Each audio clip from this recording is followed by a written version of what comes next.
कुठल्या आरोपी वाल्मिक कराड याची सर्व स्थावर मिळकत चल आणि अचल हा जप्तीचा जो आम्ही सरकारतर्फे अर्ज दिला होता त्याला आज वाल्मिक कराडने न्यायालयात वकिलांच्या मार्फत उत्तर दिलेलं आहे। त्या अर्जाची चौकशी 17 तारखेला होईल आणि त्या अर्जावर त्याचा युक्तिवाद माझे सहकारी ॲडव्होकेट कोल्हे हे करतील।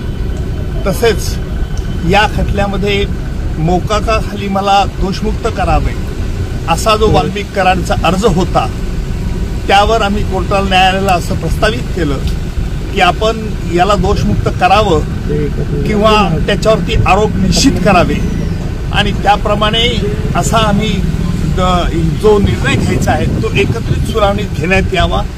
अर्थात त्यावरती न्यायालयाने आणि अर्थात बचाव पक्षांच्या वकिलांची हरकत असल्यामुळे बचाव पक्षांच्या तर्फे असं सांगण्यात आलं की प्रथम दोषमुक्तीतून त्याला मोकाखातून त्याला मुक्त करावं, या अर्जावरची चौकशी व्हावी, त्याला आम्ही हरकत नाही असं म्हटलं आणि म्हणून आता वाल्मिक कराडला मोकाच्या तरतुदी लागू होतात किंवा कसं यावरचा 17 तारखेनंतर युक्तिवाद होईल। त्या दरम्यान 17 तारखेला जे काही अर्ज न्यायालयात प्रलंबित होतील त्यावरती युक्तिवाद आणि न्यायालय त्यावरती निर्णय येईल। 17 तारखेला ही तारीख फार त्या अर्जांच्या चौकशी करत असल्याने मी त्या तारखेला उपस्थित राहणार नाही, परंतु ज्या ज्या वेळेला महत्त्वाच्या घडामोडी असतील त्यावेळेला मी निश्चित न्यायालयात हजर असणार आहे आणि तसंच माझे सहकारी ॲडव्होकेट कोल्हे हे सरकारतर्फे बाजू हे 17 तारखेला मांडतील। न्यायालयात आम्ही वाल्मिक कराड व त्याचे इतर सर्व सहकारी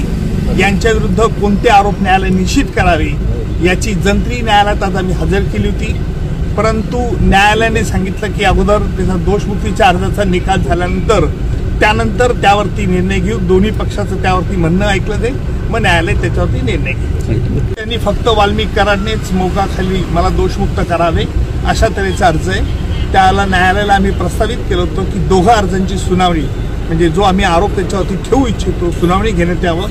बचाव पक्षाने त्याला हरकत घेतल्यामुळे प्रथम वाल्मिक कराडला दोषमुक्त मोकामधून करावी किंवा नाही या संदर्भात चौकशी होईल। नाही, आज त्यांची सगळी पूर्तता शकांची पूर्तता केलेली आहे। न्यायालयाला फक्त त्याच्यावरती ऑर्डर्स करायचे आहेत। न्यायालय ते आता 17 तारखेला दोन्ही पक्षाचं ऐकून त्यावरती ऑर्डर्स करेल। सर किती